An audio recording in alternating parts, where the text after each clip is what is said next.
What would be LeBron's best move? Me personally speaking, I think his best move would be Houston. I mean, obviously, when you talk, if we're not talking finances, we're just talking basketball. We're just talking basketball. I think his best move would be Houston. And the reason why I feel it's Houston is because I think James Harden is a superstar. I think James Harden is somebody, obviously, who can shoot the basketball incredibly well.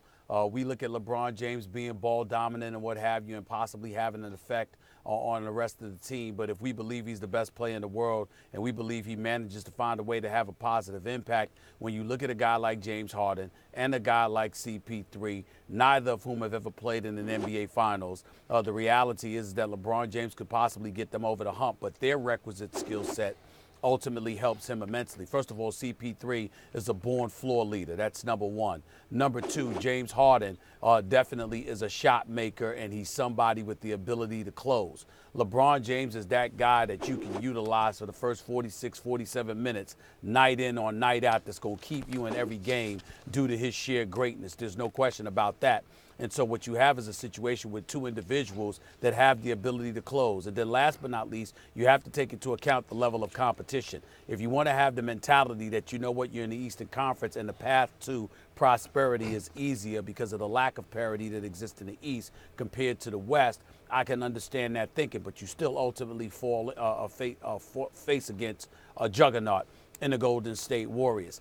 I believe that the Houston Rockets, however, with a LeBron joining a Harden and a CP3, obviously nullifies and neutralizes that to the point where it's a pick-em NBA Finals if that ever were to happen. And so because of that, when you talk about LeBron James and championships, I'm thinking along the lines of Houston. But it would be the most ideal move if he manages to pull off a miracle and win the championship this year. If he loses in Cleveland, even though he ended the 52-year drought, some people are going to have a little trepidation about that, even though I still don't feel he owes anybody anything. But if he managed to win a championship in Cleveland this year, talk about literally he doesn't owe them anything now, but he certainly wouldn't owe them anything after that. And that's the way I'm thinking about it right now. So that's why I come up with Houston. Max? The answer is not Houston. And by the way, if he went to Houston, I don't think the finals is a pick-em. I think the Rockets smash everything in sight. And yes, that includes Golden State. I think if LeBron was on Houston, Golden State may not go 7 games with the Rockets. And by the way, it's possible the Rockets could win the championship this year. And if they do, then I think it's impossible to go to Houston. Then it's like if Kevin Durant joined the Warriors after the Warriors not only won 73 games, but let's say they had also beaten the Cavs in the finals. I don't think Durant can join the Warriors at that point. It's just too ridiculous.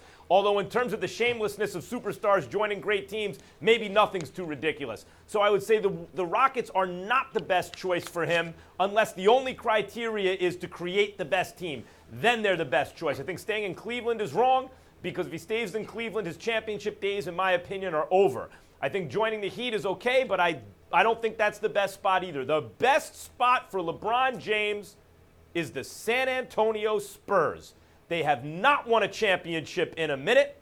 They are not like joining the Houston Rockets where you say, wait a minute, they already have the best record in the entire league this year. You're going to join that team? It's not like joining the Warriors, who've not only won 73 games recently, but have won 2 championships and added Durant and all that stuff. It's not quite the same as joining those 2 teams. The Spurs right now are 10 games out of first place. But guys, look at how they're 10 games out. Their best player by far is LaMarcus Aldridge. Everyone else is like 20-something minutes a game on the team. I mean, Popovich is doing this with spit and bubble gum. This is all alchemy. It's smoke and mirrors that Popovich is working this magic, and that's why LeBron should go. Apologies to Eric Spoelstra, who's an excellent coach, but LeBron is the best player of his era by far, and Popovich is the best coach by far. And before LeBron James is done, while he's still a great player, he deserves to play for a truly great coach. I would love to see it happen. Look at Manu Ginobili, 40 years old, still kind of balling when he's in the game. That's the kind of way that LeBron James should age. And consider the Spurs 10 games out without Kawhi Leonard. Well, what would they be with Kawhi Leonard? And then what would they be with LeBron James on top of it? LeBron James' championship days would not be over if he joined the Spurs. That's where he should go.